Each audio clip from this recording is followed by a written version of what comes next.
नमस्कार दोस्तों, मैं अर्चना। आज मैं आपको मार्गशीर्ष माह के शुक्ल पक्ष में पड़ने वाली मोक्षदा एकादशी के बारे में उसकी कथा सुनाने जा रही हूँ और थोड़ी बहुत उसकी पूजा व्रत की जानकारी देने जा रही हूँ। तो सबसे पहले मैं आपको ये जानकारी दे देती हूँ। इस दिन आपको सुबह प्रातःकाल ब्रह्म मुहूर्त में उठकर नहा धोकर स्वच्छ वस्त्र पहनकर उत्तर पूर्व की दिशा में आपको एक चौकी लगानी है।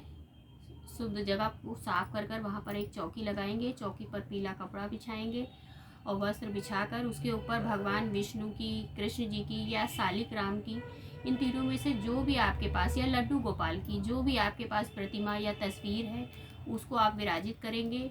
विराजित करने के बाद आप चाहें तो वहाँ पर लक्ष्मी माँ की भी तस्वीर या मूर्ति रख सकते हैं। इसमें लक्ष्मी माँ के साथ भी उनकी पूजा की जाती है।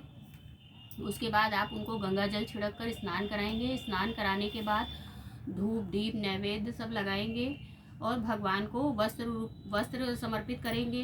वस्त्र भी आप ध्यान रखिए, अगर पीले हों तो अति उत्तम है, और यदि आपके पास वस्त्र नहीं है तो आप वस्त्र रूपी कलावा भी समर्पित कर सकते हैं।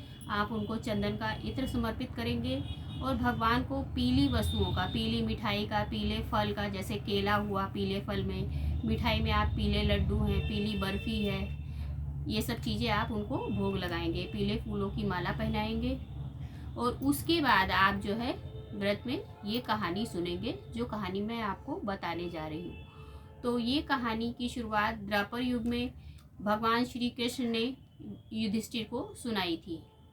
तो ये कहानी इस प्रकार है। चूँकि ये इस कहानी का प्रारंभ जो है भगवान श्री कृष्ण ने युधिष्ठिर और अर्जुन को युद्ध के समय, जब युद्ध हो रहा था कौरव पांडवों का, तो उनको भी सुनाई थी गीता उपदेश में। तो ये कहानी कुछ इस प्रकार है।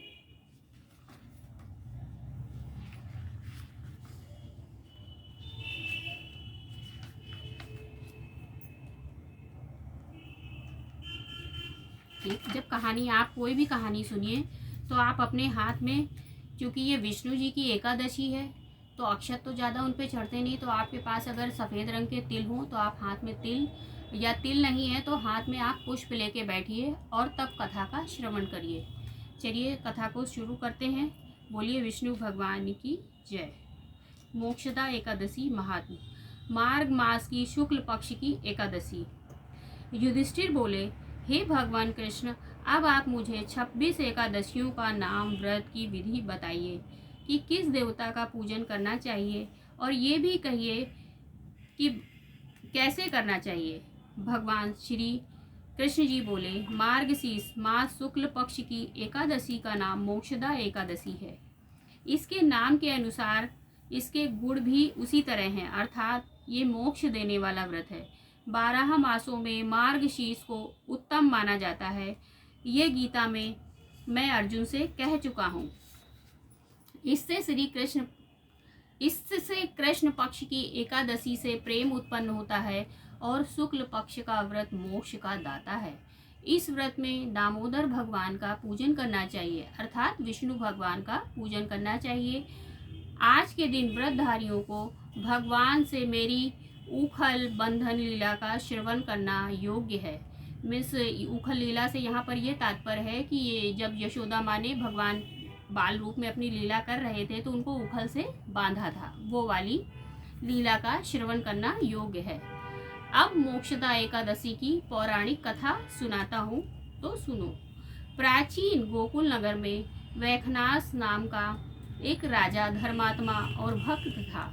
उसको रात्रि में स्वप्न में अपने पूज्य पिता को नरक की यातना भोगते हुए उसने देखा। वो ये देखकर बड़ा ही व्याकुल हुआ और सुबह बहुत ही व्यथित मन से वो इस बातों को मनन करने लगा। प्रातःकाल ज्योतिषी, वेद पाठी ब्राह्मणों से पूछने लगा कि मेरे पिता का उद्धार कैसे होगा। मैंने ऐसा ऐसा अपने पिताजी को स्वप्न में देखा है। ब्राह्मण बोले, यहाँ समीप में पर्वत ऋषि का आश्रम है, उनकी शरणागत से आपके पिता शीघ्र ही स्वर्ग को चले जाएंगे। तो आप ऐसा करिए कि वहाँ पर श्री पर्वत ऋषि जी के आश्रम में जाइए और अपनी इस समस्या का उपाय उनसे पूछिए जाकर। राजा पर्वत मुनि की शरण में गया, दंडवत करके कहने लगा, गुरु ऋषि जी, मुझे रात्रि में स्वप्न में पिता का दर्शन हुआ। वह बेचारे यमदूतों के हाथ से दंड पा रहे हैं।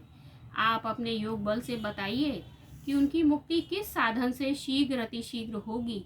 मुनि ने विचार करके कहा कि धर्म और कर्म सब देरी से फल देने वाले हैं। तुम्हारे पिताजी ने अपने जीवन काल में कुछ ऐसे कर्म किए थे जिनके फल स्वरूप उन्हें अब दंड भोगने पड़ रहे हैं। शीघ्र वरदाता तो केवल शंकर जी ही हैं, परंतु उनको प्रसन्न करने में देर अवश्य लग जाएगी, परंतु तब तक तेरे पिता की दुर्गत हो जाएगी। तो इस कारण सबसे सुगम और शीघ्र फलदाता मोक्षदा एकादशी का व्रत है। तो तुम्हें अगर जल्दी ही अपने पिताजी को उस यातना से मुक्त कराना है तो तुम मोक्षदा एकादशी का व्रत करो। उसे विधि संयुक्त परिवार सहित करके पिता को संकल्प कर दो, निश्चय ही उनकी मुक्ति होगी। राजा ने कुटुंब सहित मोक्षदा एकादशी का व्रत करके फल पिता को अर्पण कर दिया। उसके प्रभाव से वो स्वर्ग को चला गया।